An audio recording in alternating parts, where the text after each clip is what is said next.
Of side packed boundary ഒക്കെ ഒരു surgical പ്രൊസിഷനിൽ bisect ചെയ്തിട്ടുള്ള ഷോട്ടുകൾ. വിൻഡീസിന്റെ ഷവക്കല്ലറയില് ആണിയടിച്ചെന്നോണം സഞ്ജു കുരിശ് വരച്ച് സെലിബ്രേറ്റ് ചെയ്തപ്പോ സത്യം പറഞ്ഞ ഗൂസ് ബംസ് ഒരു ഇമോഷൻ പോലും മുഖത്ത് കാണാത്ത ഒരു ക്രൂശിക്കപ്പെട്ടവന്റെ ആഹ്ലാദം. എനിക്ക് അറിയാവുന്നവരോട് ഞാൻ പറയാറുണ്ട് വെസ്റ്റ് ഇൻഡീസ് ഈസ് ഡേഞ്ചറസ്. അത് Samson by name, Samson by nature. 50 ബോളിൽ 97 runs, strike rate just under 200. Ashwin ഓഫായിട്ട് ഒന്ന് ഓഫീസിൽ വന്നതാണ്. ഇപ്പം എന്താണ് പറയാനുള്ളതെന്ന് അറിയാൻ എനിക്കും സഞ്ജു സാംസന്റെ ഫാൻസിനും അശ്വിന്റെ ഹേറ്റേഴ്സിനും താല്പര്യമുണ്ടോ? Over to you. സത്യം പറഞ്ഞാൽ അത് ഒരു ഗംഭീര ഇന്നിങ്സ് ആയിരുന്നു സഞ്ജു നേരം കളിച്ചത്. അത് ഇത്ര നമ്മൾ IPL കണ്ടായിരുന്ന ഒരു സഞ്ജു ഉണ്ട്, ആ ഒരു സഞ്ജുവിനാണ് ഇന്നലെ കാണാൻ കഴിഞ്ഞത്.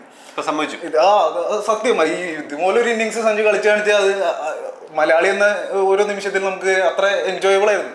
അതുപോലെ ഒരു സെൻസിബിൾ ഇന്നിങ്സ് ആണ് സഞ്ജു കളിച്ചത്. അതിനെ അംഗീകരിക്കാൻ പറ്റും. സെൻസിബിൾ എന്ന് പറയുമ്പോൾ എസ്പെഷ്യലി ഒരു 2 ഹാഫായിട്ട് തന്നെ എനിക്ക് ആ ഇന്നിങ്സ് തോന്നിയത്. ഒന്ന് ഒരു ആദ്യത്തെ 50 എന്ന് പറയുന്നത് ഒരു ടിപ്പിക്കൽ T20 ഇന്നിങ്സ്, 26 ബോളിൽ. അതെ, അവിടുന്ന് ഒരു 50 അടിച്ചു കഴിഞ്ഞുള്ള റിയാക്ഷൻ ശ്രദ്ധിച്ചിരുന്നു. കുരിശ് വരച്ചതല്ല. അതിനുശേഷം നേരെ പോയി ഗാർഡ് എടുക്കുന്നു, ആദ്യത്തെ ബോൾ മുട്ടിയിടുന്നു, പിന്നെ ഒരു സിംഗിൾ എടുക്കുന്നു. ഫ്രഷ് ആയിട്ട് പുതിയൊരു ഇന്നിങ്സ് തുടങ്ങുകയാണ്. എന്ന് വെച്ചാൽ അയാൾക്ക് മനസ്സിലാവുന്നുണ്ട് കൃത്യമായിട്ട് ഇത് കഴിഞ്ഞിട്ടില്ല, എൻ്റെ ജോലി പകുതിയായിട്ടുള്ളൂ. അത് മനസ്സിലാക്കിയിട്ട് പിന്നെ കളിക്കുന്ന ഒരു 1 ഡേ ഇന്നിങ്സ് ആണ്, ടിപ്പിക്കൽ 1 ഡേ ഇന്നിങ്സ്. അത് കഴിഞ്ഞ് ആവശ്യമുള്ള സ്ഥലത്ത് മാത്രം റിസ്ക് എടുക്കുന്നു. ഒരു ഏരിയൽ ഷോട്ടും ഇല്ല, എല്ലാം ഗ്രൗണ്ട് ഷോട്ട്. അതായത് ആ ഓഫ് സൈഡ് പാക്ഡ് ബൗണ്ടറി ഒക്കെ ഒരു സർജിക്കൽ പ്രൊസിഷനിൽ ബൈസെക്ട് ചെയ്തിട്ടുള്ള ഷോട്ടുകൾ, കൂൾ കളികളുടെ ക്ലാസ് പെർഫോമൻസ് ആയിരുന്നു.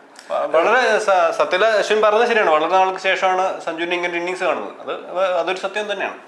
വിൻഡീസിന്റെ ഷവക്കല്ലറയില് ആണിയടിച്ചെന്നോണം സഞ്ജു കുരിശ് വരച്ച് സെലിബ്രേറ്റ് ചെയ്തപ്പോ സത്യം പറഞ്ഞ ഗൂസ് ബംസ് ആയിരുന്നു. കാരണം അത്ര അധികം ഒരു ക്ലാസ് ഇന്നിങ്സ് സഞ്ജുവിൽ നിന്ന് കാണാൻ കഴിഞ്ഞാൽ വളരെയധികം സന്തോഷം. ഈ കുരിശുവരയ്ക്ക് അപ്പുറത്തേക്ക് ഒരു ഇമോഷൻ പോലും മുഖത്ത് കാണാത്ത ഒരു ക്രൂശിക്കപ്പെട്ടവന്റെ ആഹ്ലാദം. എനിക്ക് തോന്നുന്നു അവസാനത്തെ ജയിച്ചു കഴിഞ്ഞ് സെഞ്ചുറിയേക്കാളും വലിയ സന്തോഷമല്ല സഞ്ജു തന്നെ അവസാനം പറയുന്നത്, സന്തോഷം പോലെ എന്തോ ഒരു തോന്നൽ എന്തൊക്കെയാണ്, അങ്ങനത്തെ ഒരു വാക്കാണ് പറഞ്ഞത്.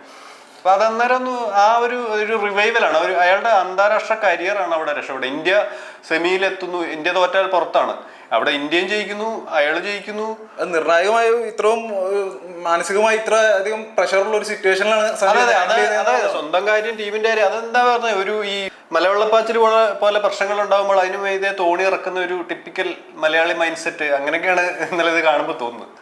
പിന്നെ നമ്മളുൾപ്പെടെ പലരും ഒരുപാട് തവണ ചർച്ച ചെയ്ത ഒരു വിഷയമാണ് ഈ പേസ് ബോളർമാരെ നേരിടുമ്പോൾ ഉള്ള ഒരു ട്രിഗർ മൂവ്മെന്റ്. ബാക്ക് ഫുട്ടിലേക്ക് ഇറങ്ങി 2 കാലും ക്രീസിനകത്ത് വരുന്ന, ഫ്രണ്ട് ഫുട്ടും ബാക്ക് ഫുട്ടും ക്രീസ് വരുന്ന ഒരു ഇഷ്യൂ. അത് ഇന്നലെ എന്ത് വ്യത്യാസം എന്തെങ്കിലും? ഇന്നലെ സഞ്ജുവിന്റെ ബാറ്റ് സ്പീഡും എല്ലാം ഇമ്പ്രൂവ്മെന്റ് ആയിട്ട് നല്ല രീതിയിൽ ഫീൽ ചെയ്തിരുന്നു. കാരണം കഴിഞ്ഞ മത്സരങ്ങളിൽ സഞ്ജുവിന്റെ ഒരു കോൺഫിഡൻസില്ലായ്മ എന്ന് പറയാൻ പറ്റില്ല, എന്നാലും ഒരു എവിടെയൊക്കെ ഒരു തെറ്റൊരു മിസ്റ്റേക്ക് ഉള്ള പോലെ തോന്നിയിരുന്നു. പക്ഷെ ഇന്നലത്തെ മത്സരത്തിൽ അതെല്ലാം ക്ലിയർ ആയിരുന്നു. ഇന്നലത്തെ ഹാൻഡ് ഐ കോർഡിനേഷൻ, ഈ ബാക്ക് ഫുട്ട് മൂവ്മെന്റിൽ എനിക്ക് തോന്നിയ ഒരു വ്യത്യാസം എന്ന് പറഞ്ഞാല് പേസ് ബോളർമാർക്കെതിരെയുള്ള back foot movement, trigger movement അതുപോലെയുണ്ട്. പക്ഷേ അതിന് ടൈമിങ്ങിൽ കുറച്ച് വ്യത്യാസം വരുത്തിയിട്ടുണ്ട്. അപ്പോൾ ബോൾ ഫേസ് ചെയ്യാറാവുമ്പോൾ വളരെ കൃത്യമായിട്ട് സ്റ്റാൻസ് സ്റ്റെബിലൈസ് ആവുന്നുണ്ട്.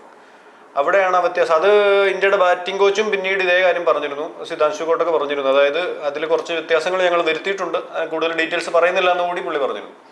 സഞ്ജുവിന്റെ ഇന്നലത്തെ ഇന്നിങ്സ് കണ്ടപ്പോൾ എനിക്ക് തോന്നിയത് നമ്മുടെ 2011 വേൾഡ് കപ്പില് ഗൗതം ഗംഭീർ കളിച്ച ഒരു 97 ഓർമ്മപ്പെടുത്തൽ 2015 ഫൈനൽ.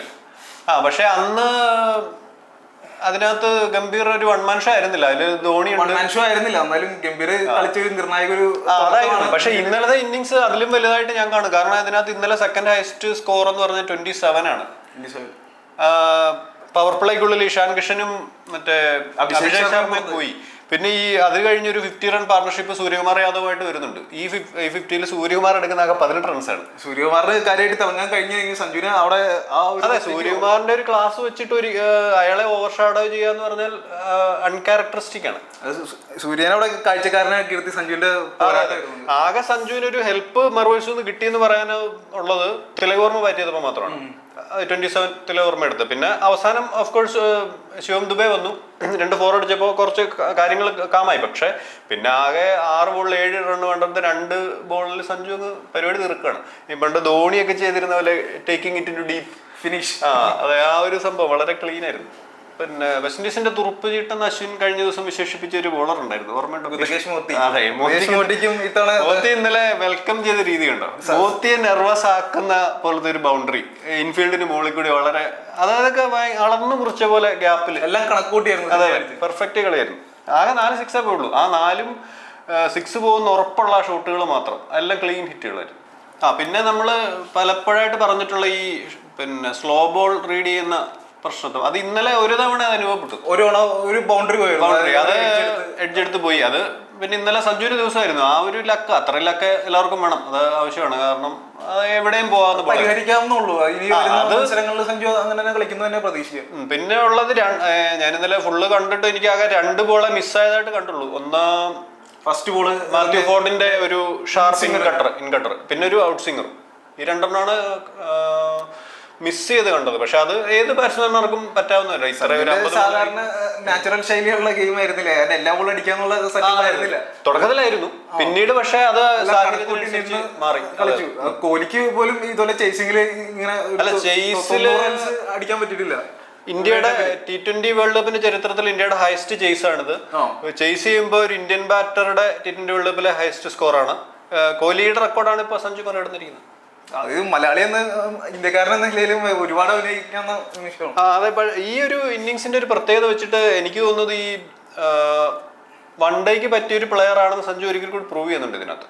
സഞ്ജുവിന് കൂടുതൽ അവസരം കൊടുക്കണം വൺ ഡേയിലാണ് കൂടുതൽ അവസരങ്ങൾ കൊടുക്കേണ്ടതെന്ന് എനിക്ക് തോന്നുന്നു. കാരണം 50 മുകളിൽ എന്തോ ആവറേജ് ഉണ്ട് സഞ്ജുവിന് ODI മാത്രം.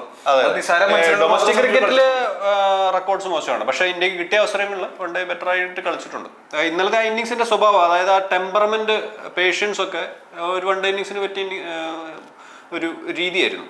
ഇനിയിപ്പോ എന്താ അടുത്ത, ഇനിയും 2 കളി മാക്സിമം ബാക്കി കിടക്കുന്നു. ഇനി പെർഫോമൻസ് എങ്ങനെ വരും എന്ന് വിചാരിക്കും. ഇംഗ്ലണ്ട് ആയിട്ടാണ് അടുത്ത ഇന്ത്യയുടെ സെമി.